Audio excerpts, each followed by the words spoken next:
ഹരേ കൃഷ്ണ. ഇന്ന് കന്യാസിലായില്ല കേട്ടോ. ആയില്യ പൂജ തൊഴാൻ വേണ്ടി നമ്മളാണ് ഇത് തുടങ്ങാറായിട്ടുണ്ട് ഏകദേശം.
സമസ്ത ഗുരുക്കന്മാരെയൊക്കെ പ്രാർത്ഥിക്കുക. ബ്രഹ്മാവ് വിഷ്ണു ശിവൻ മുത്തപ്പന്മാരെയൊക്കെ പ്രാർത്ഥിക്കുക. ഓം ഗുരുബ്രഹ്മ ഗുരു വിഷ്ണു ഗുരുദേവോ മഹേശ്വര ഗുരു സാക്ഷാത് പരബ്രഹ്മ തസ്മൈ ശ്രീ ഗുരവേ നമഃ. ഗുരവേ സർവലോകാനാം വിഷജേ ഭവരോഹിണം നിധേ സർവവിദ്യാനാം ദക്ഷിണാമൂർത്തേ നമഃ. കൈലാസാദേശകോണി സുരവിടവിതരേ സ്വാമിയെ മണ്ഡപേ സന്വാദങ്കാരാദിഭ്യോ ഒരുവരിലിസിതം സേവിമാനം സർവലോകി ജ്ഞാനസ്തംഭവവാഹം പ്രവരസം ജ്ഞാനമുദ്രാവഹന്ത നാഗോദ്യജ്യോഗവേഷം ദർശനേ ജ്ഞാനവിശാലമീളേ. ഓം ശിവം ശിവഗണം ശാന്തം ശിവാത്മാനം ശിവോത്തമം ശിവം നാഗേ പ്രണയകാരം പ്രണതോസ്മി. നമഃ ശിവാഭ്യം നമയോനാഭ്യം പരസ്പരാശ്രിതമതരാഭ്യം നാഗേന്ദ്രഗണ്യ ഋഷേതനാഭ്യം നമോ പാർവതീഭ്യം. ഓം നമോ ഭഗവതേ നമഃ ശിവായ. ഓം ഭുജഗേശായ വിദ്മഹേ സർപ്പജാതായ ധീമഹി തന്നോ നാഗപ്രചോദയായ. നമഃ കാമരൂപിണി മഹാബലായ നാഗാധിപതയേ നമഃ. നമോസ്തു സർപ്പേഭ്യോ യോഗേന്ദ്രപതയേ നമഃ. ഏവധരിഷർവസ്തേഭ്യ സർപ്പേഭ്യോ നമോ നമഃ. യോധോരോജനേരിഭോ ദേവ സൂര്യശേഷുവേഷ സദഗണം ദേവ്യ സർപ്പേഭ്യോ നമോ നമഃ. യായിഷോ യാദാനാനമേവ വനസ്പതിനവടേഷോ ചേതേഭ്യ സർപ്പേഭ്യോ നമോ നമഃ. സർപ്പേഭ്യോ നമോ നമഃ.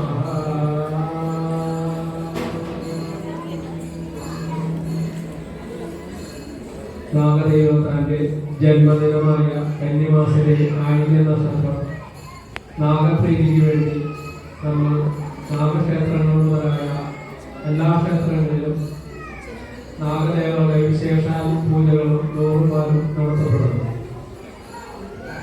ഈ ദേവതാസങ്കല്പത്തില്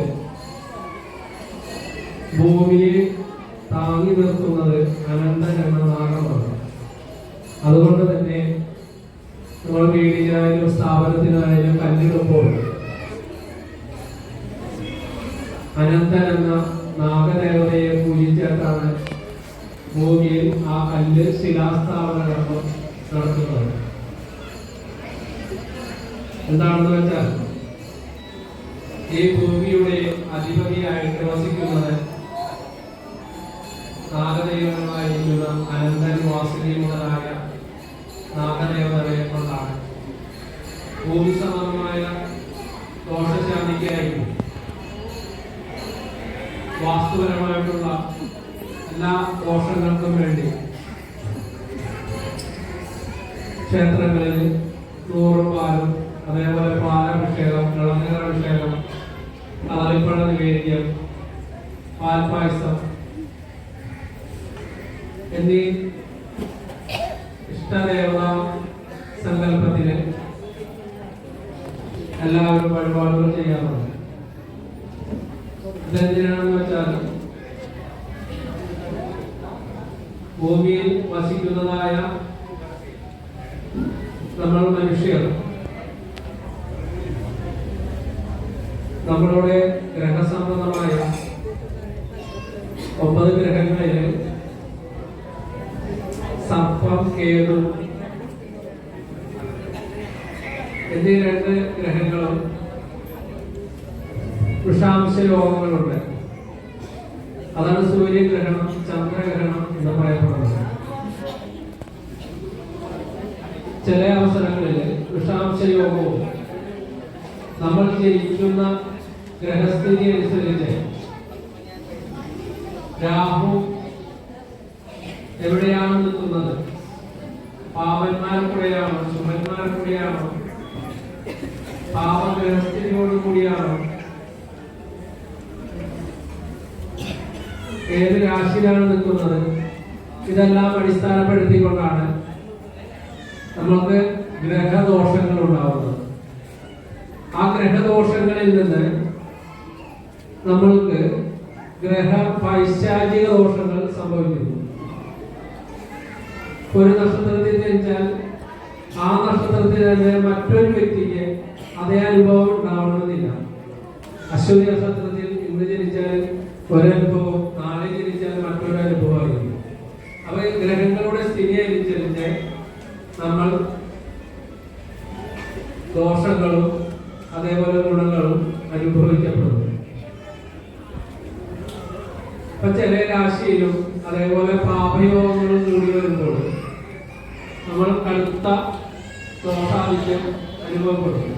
അപ്പൊ അങ്ങനെയുള്ള പാപഗ്രഹങ്ങളായിരിക്കുന്ന കേതുവും രാഹുവും നമ്മൾക്ക് ചില സമയത്ത് ആ ദശയിൽ രാഹു ദശ വരാം, കേതു ദശ വരാം, അതിന് അപഹാരങ്ങൾ സംഭവിക്കപ്പെടും. അപ്പൊ 18 വർഷമാണ് രാഹു ദശ. അതില് 2 വർഷവും 8 മാസവും നമ്മൾക്ക് അപഹാരം ഉണ്ടാവും രാഹുവിന്റെ. അപ്പൊ ആ 2 വർഷവും 8 മാസവും നമ്മൾക്ക് സമയദോഷമായിട്ട് വരണം. അതുപോലെ കേതു ദശ 7 വർഷമാണ്. ആ 7 വർഷത്തില് 9 മാസവും 1 മാസവും നമുക്ക് കേതുവിന്റെ അപഹാരം വരും. അതേപോലെ ആദിത്യന്റെ അപഹാരം വരും. അപ്പൊ കാലാനുസൃതമായിട്ട് കാലദോഷത്തിന്റെ ഗ്രഹസ്ഥിതി അനുസരിച്ച് നമ്മൾക്ക് ഇത്തരത്തിലുള്ള ഗ്രഹദോഷങ്ങൾ സംഭവിക്കുന്നു. അപ്പൊ അത് പൈശാചികമായിട്ട് നമുക്ക് ദോഷ രോഗങ്ങളായിട്ടോ സാമ്പത്തികമായിട്ടോ ശാരീരികമായിട്ടോ മാനസികമായിട്ടോ ബുദ്ധിമുട്ടുകൾ, ഗുണത്തേക്കാൾ ഏറെ ദോഷവും കഷ്ടനഷ്ടങ്ങളും അനുഭവിക്കുന്ന ഒരു കാലഘട്ടം കടന്നു. ശുക്രദശയിൽ പോലും രാഹുവിന്റെ അപഹാരങ്ങളെ 2 വർഷം 8 മാസം ഉണ്ടാവുമ്പോൾ നമുക്ക് അനുഭവിക്കുന്നുണ്ട്. അത്തരത്തിലുള്ള ദോഷശാന്തിയായിട്ട് ഈ നാഗദേവതകളെ പ്രീതിപ്പെടുത്തുന്നതും നാഗക്ഷേത്രത്തിൽ ദർശനം നടത്തുന്നതും വഴിപാട് നടത്തുന്നതും ഉത്തമമാണ്. പ്രത്യേകിച്ച് കന്നിമാസത്തിലെ ആയില്യത്തിൽ അനന്തൻ, വാസുകി, കർഷകൻ, കാർക്കോടകൻ, പത്മൻ, മഹാപത്മൻ, ശംഖപാലൻ, കുളികൾ ഇങ്ങനെയുള്ള അഷ്ടനാഗങ്ങളെ പ്രീതിപ്പെടുത്തിക്കൊണ്ടാൽ നമ്മൾക്ക് കഷ്ടനഷ്ടങ്ങളുടെ ആക്കം കുറയ്ക്കാൻ പറ്റും. കൂടുതലായിട്ട് അനുഭവിക്കുന്ന ദോഷങ്ങൾ നമ്മൾക്ക് കുറഞ്ഞ രീതിയിൽ അനുഭവിക്കാനിടവരുന്നു. അപ്പൊ നമ്മൾ നല്ല മനസ്സോടു കൂടി നാഗക്ഷേത്രത്തിൽ ദർശനം നടത്താൻ, നാഗദേവതകളെ പ്രീതിപ്പെടുത്താം. ഭൂമിബന്ധമായിട്ട് 2 ദേവതകളുള്ളൂ, ഒന്ന് നാഗങ്ങളും ഒന്ന് രക്ഷസും. അവരുടെ ഉടമസ്ഥയിലാണ് അവരുടെ ഭൂമിയിലാണ് നമ്മൾ ജീവിക്കുന്നത്. അതേപോലെ നമുക്ക് ഓർമ്മയാണ്. അല്ലാണ്ട് നമുക്ക് പൈസ കൊടുത്ത് മേടിച്ച ഭൂമിയല്ല. അവർ അധിവസിക്കുന്നതായ അല്ലെങ്കിൽ അവർ ഭൂമിയെ താങ്ങി നിർത്തുന്നതായ ആ ഭൂമിയിലാണ് നമ്മൾ വസിക്കുന്നത്. അതുകൊണ്ട് തന്നെയാണ് രാവിലെ എഴുന്നേറ്റ് വന്നാൽ ഭൂമി തൊട്ട് വന്നിരിക്കുന്നത് പറയുന്നത്. ഭൂമി ദേവിയുടെ സമ്മതം മേടിച്ചിട്ട് വേണം നമ്മ ആ ഭൂമിയിൽ ചവിട്ടാൻ വേണ്ടി, നമ്മുടെ പാദം സ്പർശിക്കാൻ വേണ്ടി നമ്മ ആ ഭൂമി തൊട്ട് വന്നതിന് ശേഷമേ നമ്മൾ മറ്റു കാര്യങ്ങൾക്ക് കിടക്കാൻ പാടുള്ളൂ.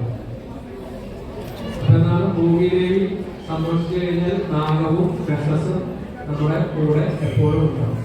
അവർ അനിഷ്ടത കാണിച്ചാലോ അവരില് പ്രീതിപൂർവ്വം സംഭവിച്ചാലോ നമ്മൾക്ക് അത് ഈ പറഞ്ഞ നേരത്തെ പറഞ്ഞ ആ രാഹുവിന്റെ അപഹാരകാലത്ത് നമ്മൾ കൂടുതൽ അനുഭവിക്കേണ്ട കാലഘട്ടങ്ങൾ വന്നു.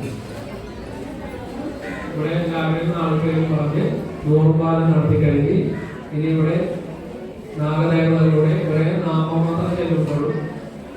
ഓം നാഗായ നമ എന്ന നാമമന്ത്രം ഏറ്റുചൊല്ലേണ്ടതാണ്.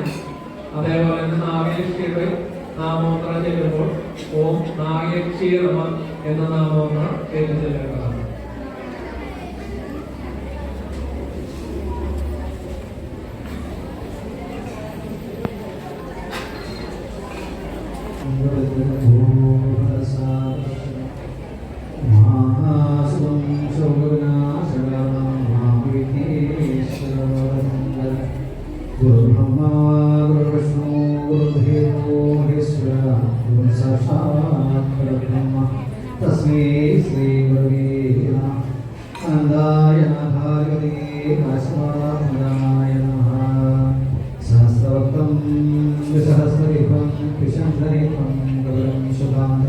വിഷായുധം പ്രക്ഷരം സമഹം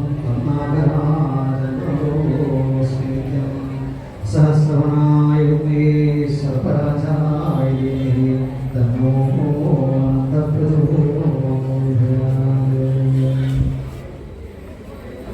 ഓരോ നാമചരിത്രങ്ങളും ഓം നാഗരാജായ നമ കേട്ടില്ല. ഓം നാഗരാജായ നമ. ഓം നാഗരാജായ നമ. ഓം നാഗരാജായ നമ. ഓം നാഗരാജായ നമ. ഓം ശേഷായ നമ. ഓം വാസുകേ നമ.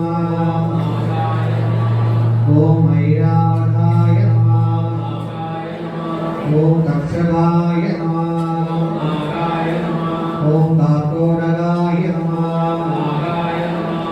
ഓം ധനായ നമ. ഓം ഗാംഭീരാഖ്യായ നമ. ഓം ദത്തായ നമ. ഓം സംപ്രത്തായ നമ.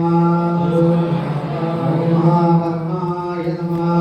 ഓം പത്മായ നമ. ഓം ശംഭവായ നമ. ഓം പുഷ്പാകലാഖ്യായ നമ. ഓം ശ്രീമഹായ നമ. ഓം താരകായ നമ. ഓം മണീന്ദ്രായ നമ. ഓം വരവീരായ നമ. ഓം പുഷ്പദംഷ്ടായ നമ. ഓം ഗരുഡായ നമ. ഓം ഗരുഡായ നമ. ഓം സദായ നമ. ഓം സംവത്സരായ നമ. ഓം നവഗ്നായ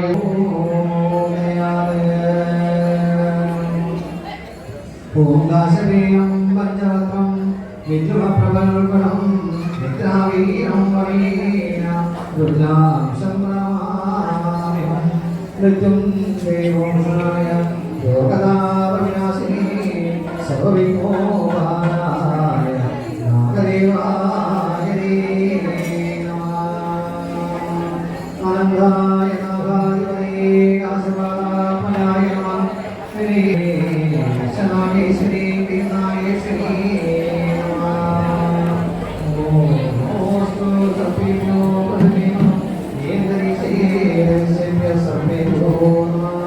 യോയോ യോജനേവ സുവിശ്രേഷ്ഠോ യേശാം സ്വസദഗ്രന്ഥേയ സർവേഭ്യോ നമഃ.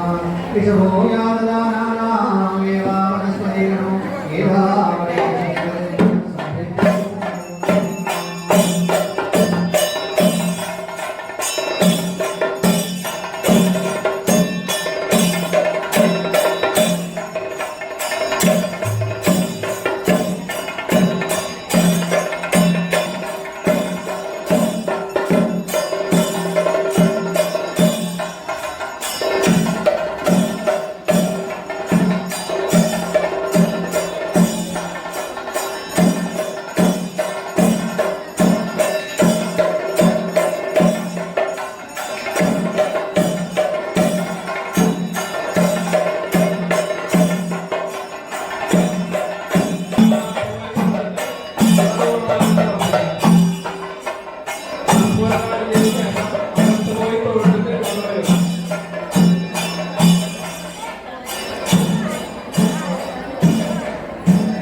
തൊഴിൽ പ്രാർത്ഥനയുടെ പ്രതീകമായിട്ടാണ് ഇവിടെ നൂറുമാനം നടന്നത്.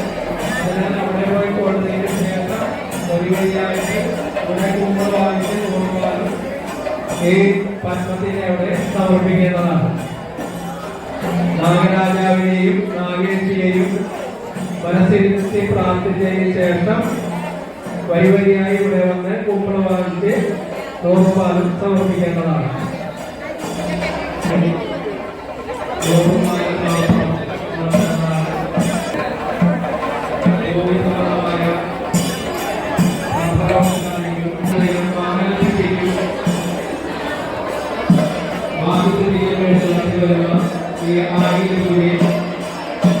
എല്ലാ പ്രത്യേകതകളും പങ്കെടുത്ത് നാഗരാജാവിന്റെ നായകരുടെ പ്രാർത്ഥിച്ച് ഭാവിയിൽ നൂറുമാനം വായിച്ച്